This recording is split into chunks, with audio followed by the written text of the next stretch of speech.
That's all it really is. Something wasn't there before, you did something, and now it's there. How many, now this is a serious question. You can raise your hand on this one. How many of you have ever designed a lesson plan?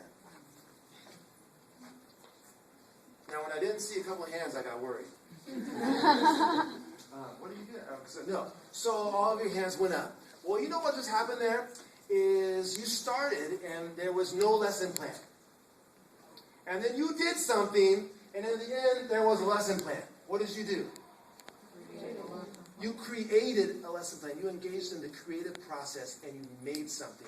When you go into the kitchen to prepare a meal, and you say, last time it just wasn't quite seasoned enough. I'm going to take some of this and this. I'm going to add a little more of this. I'm going to add some of this, make this, this, and this. And then you cook something, and then you serve it. What have you just done?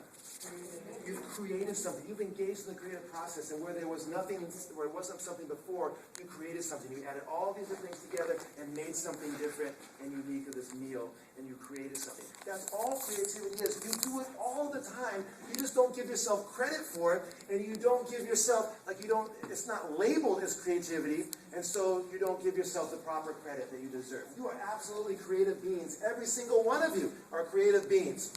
I think the brain works like Google. Imagine someone tells you, hey, you know what? Google is the most amazing place on the earth. You can find anything there. And so you go, that is fantastic. Google.com. Enter. And up comes the pristine page. Look, it's brilliant in its simplicity. It just says Google and has a blinking cursor. Just waiting for you. And so you're like, well, I heard this place is really good. Let's check this thing out. That's interesting. I'm not seeming to get anything. Thought this place was good. I don't know what people are talking about. I'm starting to get mad. I'm not getting anything here. Would that be ridiculous to act like that? That's what we do all of the time when we're trying to be creative. We say, I'm going to have to try to come up with something creative for my class. I'm not getting anything. I must not be creative. All right, whatever. I tried. No. If you come to Google, you don't find anything until you do what? You've got to type something into the search bar. And then you've got to do the search for it. And then once you type something into the search bar, all of these results will come pouring out just like this. The same thing is true of creativity. You have to put something into your search bar. And once you put it in the search bar, you know for sure, if you came yesterday, is you put questions in there. You ask questions. Questions will lead you towards creative ideas. So, for example, if you want to get your class outside of your four walls for a lesson, you know what you got to do? You got to say, how can I get my class outside of my walls for this lesson? And then try to generate answers. That's the hitting the Google search, putting something in there and hitting the Google search, and now all the answers will come out. Okay? But if you don't ask that question, you can't be stunned or disillusioned with the fact that you're not getting ideas for getting your class outside. You have to put in the work on the front end, all right? And how you frame your questions is equally important too. Now this seems like a very small thing, but it's not. Tell me what you think the difference is between these two questions. Question 1. Can I get my class outside of my four walls for this lesson? Question number 2. How can I get my class outside of my four walls for this lesson? Are those qualitatively different questions? Yeah, the first one is either yes or no. The second one is how. What is the super easy shortcut your brain can take on question 1? No. No. Done. Can I get my no? That's easy. It's going to take the path of least resistance. No. But if you say, how can I get my class? That presumes that you are going to get your class. There's ideas out there to get. It might even be better to say, how many different ways can I get my class outside for this lesson? Because then that asks you to generate multiple answers and responses. That seems like a really small thing. It's not small at all. The brain is like Google, okay? Always, I love this quote, always the beautiful answer who asks a more beautiful question. E. Cummings said that. So the quality of your creative answers are going to come solely based on the quality of your questions that you ask of yourself when you try to add these third circle presentational ideas to your lessons. So be careful what you ask for, because Google works, and so does your brain. I'm going to give you an example of this. My daughter was in kindergarten, and in her kindergarten class, they had a incubator, and they had eggs in there, and they were going to hatch little baby chicks. And she was fascinated by this because she loves animals. She's gone back in other years, even as she's getting older, and gone and visited when they had the incubator in her kindergarten class. So she came home one day from kindergarten, and she said, I want to make a book about baby chicks. And so she wrote all these pages for a book, and we bound them together. We showed them how to fold pages over and make them into like a little book. And then she said, well, I want to add pictures of chicks too. And she said, well, how can I get I want to get the pictures. I don't want to draw them. I want them to actually be like printed pictures so that they look really nice. I said, oh, honey, let me show you something. First of all, I might note that this was a girl who can't stand to do homework. And she came home of her own accord and wanted to do this assignment. Now, anytime the teacher gives her something, she didn't want to do it. But because she was following her own passion and doing something in the pursuit of what she was interested in, she was highly motivated to spend hours putting this little book together. So we have to think about that when we're designing homework. Is this homework something that is going to be engaging for a kid? If it's not, maybe we shouldn't give it to them, or let them choose and have some options as to what they want to pursue in these outside times. Oh, sorry to get off my soapbox at home. Sorry, okay, back to this.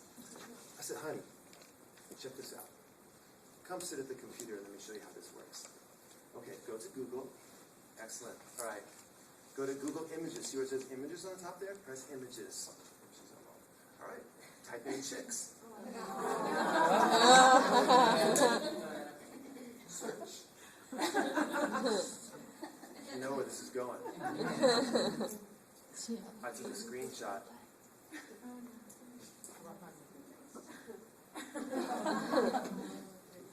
Chicks. Google Images. This is what came up. I had some explaining to do. So we decided to get off this page after I got my screenshot, of course. You have to be careful what you ask for. Your brain is the most amazing search engine in the history of the world. The quality of your questions will determine the quality of your answers. How's this for a question? How can I make my class completely average and mediocre today? How can I make my class bearable? Well, are you the dentist office? Are you giving Novocaine at the door, like so they can just get through it? No. How can you make your class outrageously entertaining and amazing so that the students would actually pay money to come in that day? That's the bar that we're setting, right? We're setting a high bar, a different standard. And so remember that Google says it matters the questions that you ask. Creative alchemy. Okay. Here's another bit of baggage of creativity.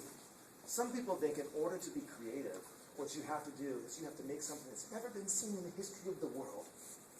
Good luck with that. That's not what creativity really is. I think it's more like alchemy.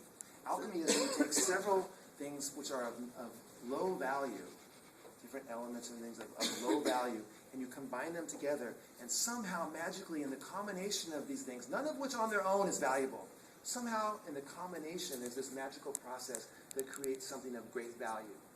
That's what creativity really is. All right? Again, part of the pirate spirit is being a thief. Okay? There are no greater thieves in the world than teachers. If you're not stealing great ideas from other people, you're making a mistake. If I see something that's a great idea, I take it. It's only going to help my kids, right? Now, I'm going to credit it, like I've given credit to some people for their ideas and stuff today, but I'm going to take it. I'm going to steal. If you see something good going on in another classroom, take it, steal it, all right? It's part of creative alchemy to add all these different things in. I'll give you an example of creative alchemy in my class. I had some problems. I do an origami lesson. In order to do this origami lesson, I have to take an 8.5 by 11 piece of paper and cut it into 8.5 by 8.5 for my students. I have about 190 students. So every time I do something with origami, I have 190 of these left. The little strip that gets cut off. I hate the idea of throwing this away. So I would have stacks of these build up in my office. because, here's 190, here's, I have a 300, 500, 600, like 700 of these things sitting in my office. I just felt like, man, I'm supposed to be like this creative teacher. There's got to be something I can do with these things. That's one problem. Second problem, I have this assembly line lesson for Henry Ford. I don't really like it. They do a simulation. They get into an assembly line, and I got this from someone else, like a company, and they get a little handout of a Model T Ford right here. So I get a stack of Model T Fords. It's just a trait, a little outline. And then they have a job they do. Like, you do the left wheel, you do the right wheel, you do the hubcap, you do the fender, you do this, and then by the time it reaches the end of the class, all the different lines are filled in, and it's a Model T Ford. Right?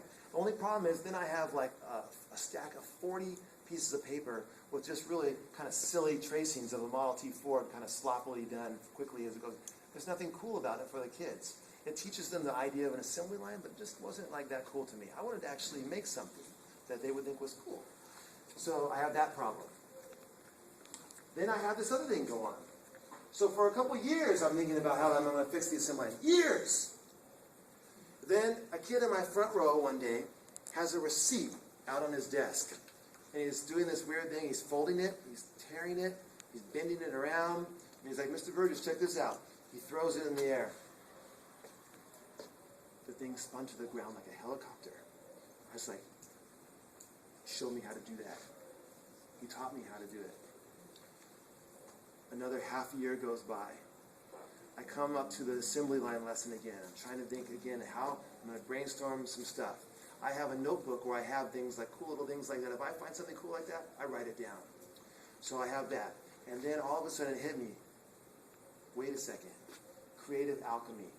I've got this problem with this lesson. I know this new technique that this kid taught me. And I have all these little strips of paper that I don't know what to do with, about the size of a receipt like that kid used. We're going to have helicopter assembly lines. So we got into helicopter assembly lines. And I started the papers down on the front. They all had a job in the helicopter. And now they have completed helicopters in the back of each line. We can quality control. I can stand up on a chair in the front and drop them down, and we can see actually that the helicopters work or don't work, and we can have competition, more engagement, because now we're having a competition and all that kind of stuff, and we're having fun. Do you want to see what one looks like? Mm-hmm. Yeah. Let's check it out. Hopefully this one will fly. Just made it real quick.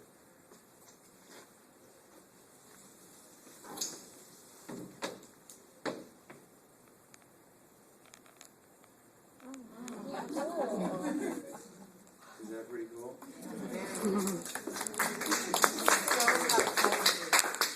So, there we go. If you want to, later after we'll get all done, if you want to know how to do it, I can teach you how to fold this very easily. I do it sometimes after a workshop, with a teaching magic workshop, where we have to do some things like this. Hey, think principles like this, paper airplanes, things like this, scientific principles, math, rapid math calculation, anything that I find that I think where I go, whoa, that's cool. I say to myself, kids would think that's cool too. How can I use that? So I saw this in my notebook and then put all this together. But that's creative alchemy. I came up with nothing here. I didn't come up with this. This was something I already had, and I had this other problem. It's just a combination of things which were seemingly not very valuable. When you put them together, they can become valuable. Creative alchemy. How about that?